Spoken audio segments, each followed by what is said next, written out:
नमस्कार साथियों, कैसे हैं आप लोग। आशा करता हूं आप लोग अच्छे होंगे। दोस्तों अभी आप लोगों का बोर्ड यहां पे कंप्लीट हुआ है। 8वां का बोर्ड यहां पे कंप्लीट हुआ, 9वां का कंप्लीट हुआ, 10वां का कंप्लीट हुआ। इतना ही नहीं दोस्तों, 11th और 12th का भी बोर्ड यहां पे कंप्लीट हुआ है। तो अब आप लोगों के मन में ये चल रहा होगा कि 10th के बाद हमें क्या करना चाहिए, 12th के बाद हमें क्या करना चाहिए, ताकि हमें जो नौकरी है वो जल्द से जल्द मिल सके। ठीक है, कौन सा सेक्टर में जाएं कि नौकरी जल्द से जल्द मिल सके, क्योंकि आपको भी भली भांति पता है कि नौकरी का जो आलम है वो किस प्रकार से देश में चल रहा है। देश में बेरोजगारी कितना बद से बदतर हो गया है। तो देखिए, इस वीडियो में मैं आप लोगों को कंप्लीट इन्फॉर्मेशन दूंगा दोस्तों कि कहां से आपको नौकरी जल्द से जल्द मिलेगी, प्राइवेट सेक्टर की नौकरी कितना सैलरी तक आपको दे पाएगी, और सरकारी नौकरी कहां कहां पे आपको मिल सकती है और कौन से क्षेत्र में जल्दी से जल्दी मिल सकती है। सबसे पहले देखिए, बात करते हैं कि 10th के बाद आपको क्या करना चाहिए। 10th जैसे ही पास करते हैं दोस्तों, आपके पास में 3 ऑप्शंस खुल जाते हैं। पहला, आप इंटर कर सकते हैं, दूसरा आप ITI कर सकते हैं, और तीसरा पॉलिटेक्निक कर सकते हैं। ठीक है, पॉलिटेक्निक को ही डिप्लोमा कहा जाता है। तो अब देखिए, इंटर करेंगे तो फिर क्या क्या आपके पास में ऑप्शंस खुलते हैं। इंटर में भी यहाँ पे 3 ऑप्शंस है दोस्तों। इंटर जैसे ही आप करना चाहते हैं तो यहाँ पे आप आर्ट्स ले सकते हैं, साइंस ले सकते हैं और कॉमर्स ले सकते हैं। ठीक है, अब आर्ट्स में देखिए, आर्ट्स में जो भी आपका रुचि होगा, जिस सब्जेक्ट को पढ़ने में आपको इंटरेस्ट होगा, जैसे हिस्ट्री हो गया, ज्योग्राफी हो गया, political science, economics, psychology, sociology, ठीक है, बहुत सारे सब्जेक्ट्स हैं दोस्तों। जो भी सब्जेक्ट आपकी रुचि की होगी उस सब्जेक्ट को आप पढ़ सकते हैं। मैं इसके बाद आपको नौकरी भी बताने वाला हूं कि इसके बाद आपको कौन कौन सी नौकरी मिलने वाली है। वहीं साइंस में कई सारे सब्जेक्ट होते हैं, जैसे फिजिक्स, केमिस्ट्री, बायोलॉजी, इसमें भी आपका इंग्लिश आ जाता है, इकोनॉमिक्स आता है, कंप्यूटर साइंस है।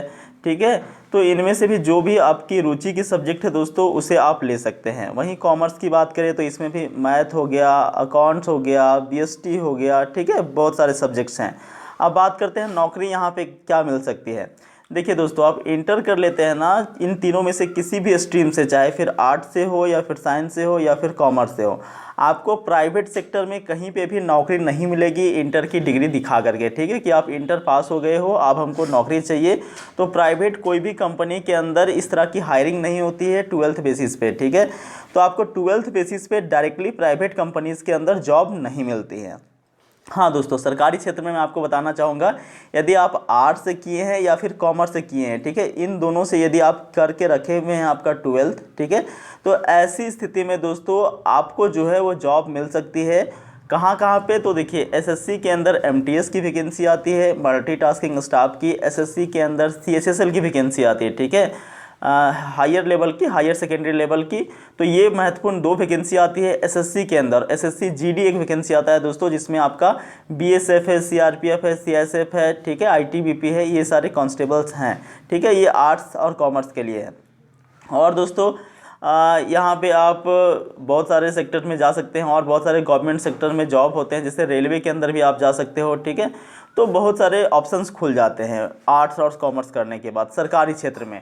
वहीं आप साइंस से यदि आप 12th करके रखे होते हैं तो आपके लिए और अधिक ऑप्शन खुलते हैं।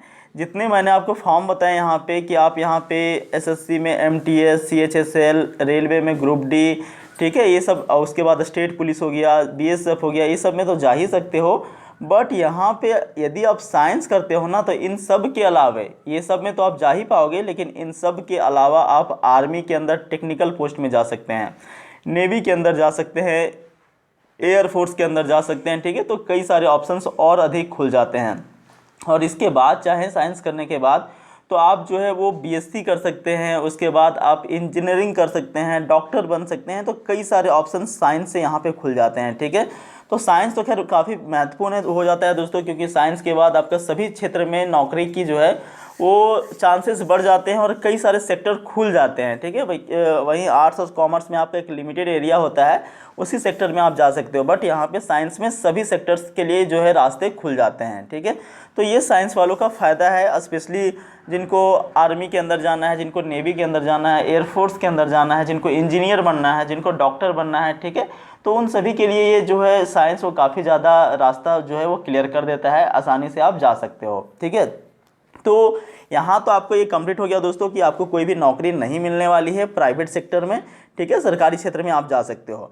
अब देखिए, टेक्निकल पार्ट के अंदर आ जाते हैं दोस्तों। टेक्निकल पार्ट में एक पहला जो है वो पॉलिटेक्निक है।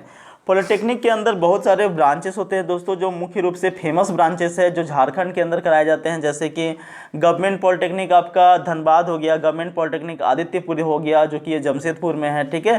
गवर्नमेंट पॉलिटेक्निक रांची हो गया जो कि रांची में स्थित है, जो फेमस पॉलिटेक्निक कॉलेज है झारखंड के अंदर, सरकारी पॉलिटेक्निक कॉलेज, ठीक है। तो इनमें से जो फेमस ट्रेड है ना दोस्तों, जो फेमस स्ट्रीम है वो आपका इलेक्ट्रिकल हो गया, मैकेनिकल हो गया, सिविल है, मेटलर्जी है, ठीक है। ये 4-5 ब्रांच काफ़ी महत्वपूर्ण हो जाते हैं जिनसे नौकरी मिल जाती है। अब देखिए पॉलिटेक्निक यदि आप 12th के बाद भी कर लेते हैं, 10th के बाद भी कर लेते हैं ना, तो इन सभी सेक्टर के अंदर आप जो है वो नौकरी जल्द से जल्द पा सकते हैं प्राइवेट कंपनीज़ में। बहुत सारे प्राइवेट कंपनीज़ हैं दोस्तों, जैसे जिंदल हो गया, ठीक है, L&T हो गया, ये सब हायरिंग करती है और तुरंत आपको जो है ये लोग 25,000 20,000 के आसपास नौकरी जो है वो दे देती है पर मंथ के हिसाब से, ठीक है। 25,000 20,000 ये आपका कैश इन हैंड आपके बैंक खाते में आ जाता है। तो आप चाहें तो इस सेक्टर में रुचि रख सकते हैं और इस सेक्टर में आप आगे बढ़ सकते हैं, ठीक है। यदि आप 10th भी पास हो गए हैं, 12th भी पास हो गए हैं, तब भी आप पॉलिटेक्निक कर सकते हैं, ठीक है। एक छोटा सा एंट्रेंस एग्जाम होता है दोस्तों, JCECB का, झारखंड कॉम्पिटिटिव एग्जाम का एक छोटा सा एंट्रेंस होता है, वो एंट्रेंस को पास करते हैं, उसके बाद आपका जो है वो पॉलिटेक्निक कॉलेज में एडमिशन हो जाता है। 3 साल का पॉलिटेक्निक का कोर्स है। ये कोर्स यदि आप कर लेते हैं फिर आपको प्राइवेट सेक्टर्स में ये सारे कंपनीज हायर करके 20-25 हज़ार की नौकरी दे देती है।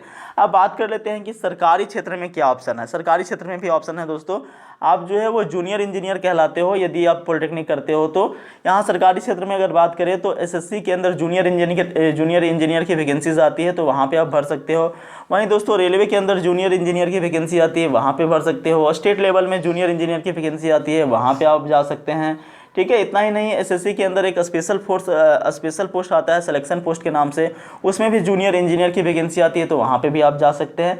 तो सरकारी क्षेत्र में भी कई सारे ऑप्शंस खुल जाते हैं यदि आप पॉलिटेक्निक कर लेते हैं, ठीक है। और सरकारी में यदि नहीं भी हुआ ना, तो आप प्राइवेट सेक्टर में तो जा ही सकते हो। प्राइवेट सेक्टर में कोई भी कंपनीज आजकल जो है वो हायर कर लेती है, जितना भी डिप्लोमा पॉलिटेक्निक वाले बंदे होते हैं सभी जो है वो हायरिंग हो जाते हैं, ठीक है। तो ये बात आपको समझनी चाहिए।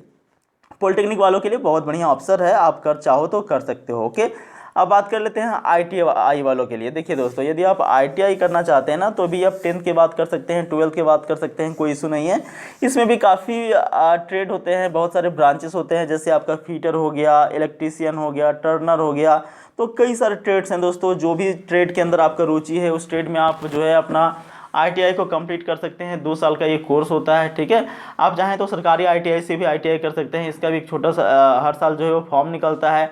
आपका जो 10th का मार्क्स है उसके आधार पे इनका सिलेक्शन होता है, ठीक है। सरकारी कॉलेज में आपका एडमिशन हो जाता है, फिर 2 साल का कोर्स होता है। बहुत सारे ब्रांचेस है दोस्तों, जैसा कि पहले ही मैंने इंडिकेट किया, फिटर, टर्नर, इलेक्ट्रीशियन, ठीक है। तो उसके बाद डीजल मैकेनिक, मोटर व्हीकल, कई सारे ब्रांचेस आपको देखने को मिलते हैं। जो भी ब्रांच के अंदर आपकी रुचि है उसमें आप जा सकते हैं, ठीक है।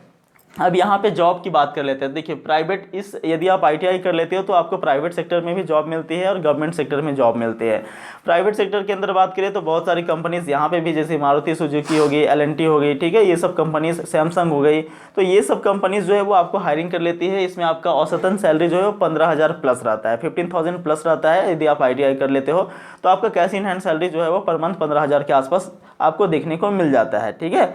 वहीं दोस्तों सरकारी क्षेत्र में बात करें तो सरकारी क्षेत्र में भी बहुत सारे ऑप्शंस खुल जाते हैं, जैसे कि आपका मुख्य रूप से हो जाता है यहाँ पे रेलवे के अंदर वैकेंसीज, जिसमें लोको पायलट आप बन सकते हो, ठीक है, जो रेल का ड्राइवर होता है वो आप बन सकते हो। या फिर रेलवे के अंदर बहुत सारा टेक्नीशियन का पोस्ट है दोस्तों, तो वहाँ पे आप टेक्नीशियन के पोस्ट में जा सकते हो। सेल के अंदर वैकेंसीज आती है, जो steel authority of India limited है, सेल के अंदर, जो हमारी महारत्न कंपनी है दोस्तों, सेल, भेल, गेल, ठीक है। तो ये सभी कंपनीज़ के अंदर यहाँ पे वैकेंसीज देखने को मिलती है। इतना ही नहीं दोस्तों, जो इसरो है हमारा, इंडियन स्पेस रिसर्च सेंटर, इस सेक्टर में भी आपको वैकेंसीज देखने को मिलती है। DRDO है, यहाँ पे भी वैकेंसीज देखने को मिलती है। तो दोस्तों सरकारी क्षेत्र में भी बहुत सारे ऑप्शंस खुल करके आ जाते हैं यदि आप ITI किए हों, ठीक है।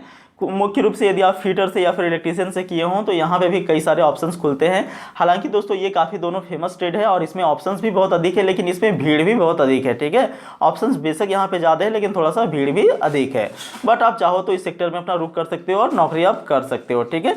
तो ये एक महत्वपूर्ण सेक्टर था दोस्तों ITI करने वालों के लिए, वहीं आपका पॉलिटेक्निक करने वालों के लिए। तो ये मैंने आपको एक कंप्लीट पैकेज बताने का प्रयास किया कि आप 9th 10th पास करने के बाद क्या कर सकते हैं, कहाँ पे आपको नौकरी मिलेगी। देखिए जल्दी नौकरी करना है तो भाई ये सबसे बेस्ट है कि आप जो है, यदि परिवार की हालत सही नहीं है तो भाई 10th के बाद पॉलिटेक्निक कर लें।